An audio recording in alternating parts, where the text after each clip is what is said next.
That coming up, let's just stay on this summer vibe, if you will, because for summer break, for many parents, it means worrying about the dreaded summer slide when kids lose some of that academic progress that they've made during the school year. So, what if there are ways to keep your children learning and have fun at the same time? So, joining us now, Stephanie and Nick Farmer, co-owners of Code Ninjas. This is Tega Cay and Fort Mill locations, along with their daughter, Ariana. Good morning. Thanks for coming here. And you've experienced this program firsthand, Ariana. I'm going to start with the parents, Nick and Stephanie. What is Summer Slide? I alluded to losing that progress. And how significant is this a problem for families? So it's pretty significant. Studies show that math and reading are the top ones that become a challenge. They can lose as much to half a grade point in just 6 weeks of summer. So it's really important to keep them engaged in that time. Oh, wow. And so you guys have a program there in Tega Cay in Fort Mill with Code Ninjas. Talk to us about what that involves, Nick. So Code Ninjas is a child education center. They have over 400 locations across the world. Wow. And they're each owned by individuals. Each center has their own Curriculum. Yes. Yeah. It looks like a lab or a classroom. We're looking at some video here of one of the Yes, lab sites, I guess. Yes, we call it the dojo. Okay. Oh, I like And that. so the students, we call them ninjas, just to stay in the vibe. And it is, we offer STEM-focused curriculum. So as Nick was mentioning, every center is independently owned and operated, so that curriculum can change a little bit. But the core of it starts with teaching them to develop code and for things they like video games and things like that. That looks pretty cool. Got the whole. I mean, Carlene here is a gamer. I am. So you can. I like a big setup. I like monitors. Yeah. The headphones, everything. Yeah. Ariana, you went through the program, or you're going through the program. What do you think? You went through the juniors program, right? Juniors, and so what was that like for you? Talk me through a typical day. Talk about Scratch. Sometimes in juniors, they will do a game called Scratch, where you can make games by putting blocks together. Okay. Oh, that's fun. Yeah. Yeah, so block coding itself, though, is the best place to start learning development, even for adults, because it's teaching you critical thinking and how to assemble what you're trying to accomplish. So Right. block coding is the foundation where we start pretty much everybody.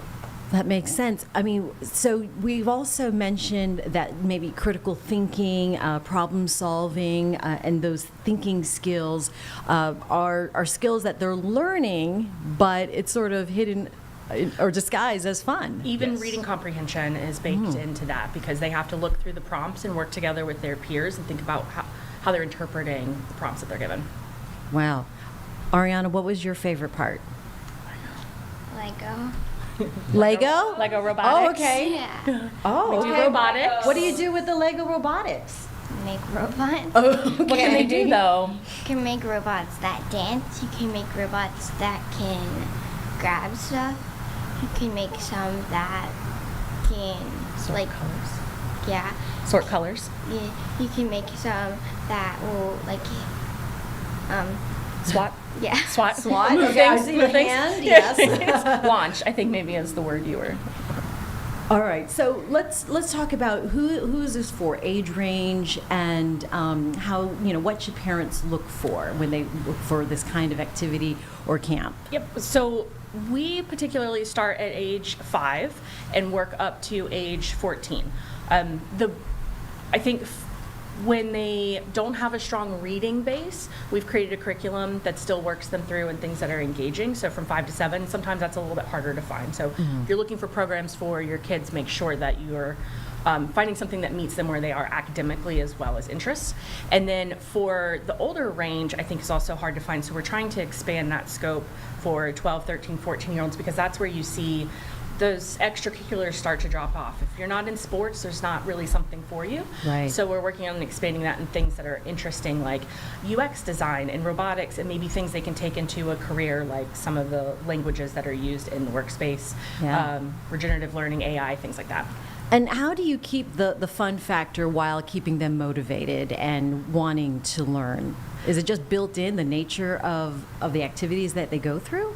Yeah, it is built in, but we've also got, especially at our location, some really good teachers, or we call them senseis, and they do a great job with the kids. Yeah. They are really engaged. We've got a really good group, and it's hard because they're high school aged or just out of high school, so they, you get attached to these kids. Yeah. And then they graduate high school and they go off to college, but if you can have a good group of senseis that take care of the kids and are fun and engaged, Right, that that's makes part a of it, though, makes is a it? huge difference. Finding yeah. a sensei, coach, teacher type. Yep. And they ensure that creativity is baked into every step. I think that's really the answer is we're teaching kids to literally make something, whether it's digital or physical, that they want to make. They get to choose what their final product is, and so it gives them a lot of empowerment. So for the summer, how does that work? Is it a length of time for a program, or can you sign up 1 week at a time? So the core program that every center offers is called Create or Create Juniors, and that is a monthly subscription, and it's evolving at the pace of the individual student, so it can go on forever. During the summer, there's summer camps, so every week is different. This week we have stop motion animation, Lego robotics, and Minecraft. Minecraft and Roblox are always top Oh, I bet. programs. And then throughout the year, there's homeschool programs, parents' night out, so kids get pizza, parents get to go on a date. And then we are expanding into a competitive Lego robotics league.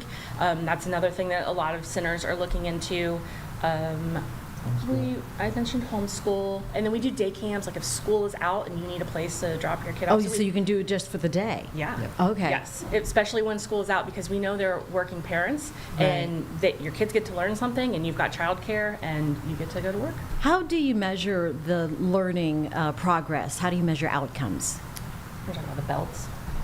Yeah, so you start the kids just like it's martial arts base, so to speak. Oh, belts. Oh, So cool. you start as a white belt, and as you complete white belt, you become yellow, and then you just work your way up through the belts, and we all the way up to black belt, which we have.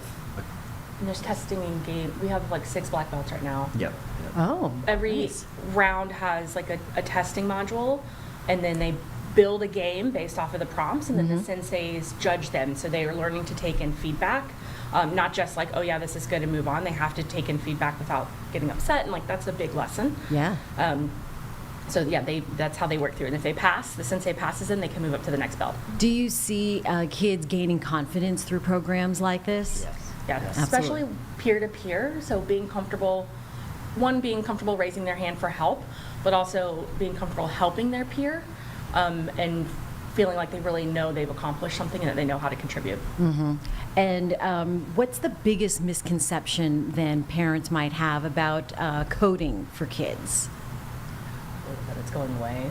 That it's going away? Really? I think it's like We hear that a lot. a lot. I mean, you've heard that, right, with the parents. They're like, well, AI is going to take over. Ah. And I think the important thing is AI is not, it's not foolproof. It's not going to take over. It is, if you don't learn how to use it, you will be behind. So it's another tool in the toolbox that we've got to teach kids and adults that are in the industry.